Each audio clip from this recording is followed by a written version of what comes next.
राधे राधे महाराज जी। महाराज जी, मुझसे व्यभिचार और अन्य अपराध बने हैं महाराज जी। अंत में धोखा मिला, अब एक दलदल में फंस गई हूँ महाराज जी। निकलना चाहती हूँ महाराज जी। पाप बन गया है और स्वस्थ होके फिर से भजन। देखो देखो, जिस दिन से जग जाओ उस दिन से जग जाओ।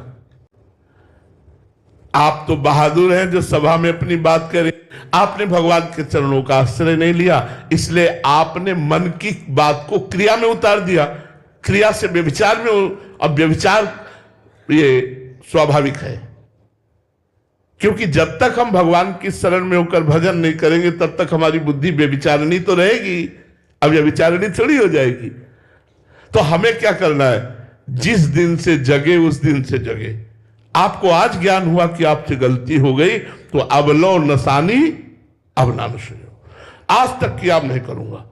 और नाम जब करो तो नाम संकीर्तनम यस्य सर्व पाप प्रणाशनम, सारे पाप नष्ट हो जाएंगे। चिंता मत करो।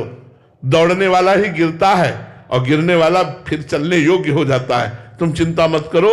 आगे से कोई पाप मत करना, आगे से बेविचार मत करना, नाम जप करना, सब ठीक हो जाएगा, बिल्कुल ठीक हो जाएगा। आप बिल्कुल निश्चिंत रहिए। किसी भी तरह आप अपने मन को डिप्रेशन में मत लाइए। खूब प्रसन्न रहिए और भगवान पर भरोसा कीजिए, नाम जप कीजिए। हाँ, कोशिश कीजिए गलती ना हो जाए। फिर गलती हो जाए तो फिर कमर कसिए, फिर भगवान के मार्ग में चलिए। ये ऐसा मार्ग नहीं है कि गलती ना हो, सबसे गलती होती है। इसलिए ये कोई बड़ी बात नहीं है। गिर जाना, उठो और फिर परमार्थ पद पर कमर कसो और भगवान के नाम पर चलो। भगवान ही संभालते, किसी को निराश होने की जरूरत नहीं है। सबको भगवान चांस देते हैं। भगवान का नाम पतित पावन है, कोई चिंता मत करो, लेकिन जानबूझकर पाप मत करो। भगवान का नाम तुम्हारे सारे पापों को नष्ट कर देगा। आचार्य डॉक्टर राजा शास्त्री जी, गुजरात से। राधे राधे महाराज जी। महाराज जी, ईश्वर की भक्ति पूजा कड़क नियमों के साथ करनी चाहिए या सरलता पूर्वक करनी चाहिए? क्योंकि परमात्मा तो सब बंधन से मुक्त करने वाले हैं। वेद भी यही कहता है कि परमात्मा सरलता और प्रेम से मिलते हैं। नहीं, कड़क की भी जरूरत है, सरलता की केवल जरूरत नहीं है। सरलता दूसरों के साथ, कड़क अपने साथ। हम लोग उल्टा करते हैं, कड़क दूसरों से, सरलता अपने से। तो हमें कड़क की जरूरत है अपने ऊपर और सरलता की जरूरत है दूसरों के ऊपर। भक्त दूसरों के लिए सरल होता है, अपने लिए कठोर नियमों वाला होता है, अपने लिए कड़क होता है, जिससे हम विकारों से बचेंगे, जिससे हम क्षमावान बनेंगे, जिससे हम उदार बनेंगे, जिससे हम भगवत प्रेमी बनेंगे। अपने लिए कठोर और दूसरों के लिए क्षमावान।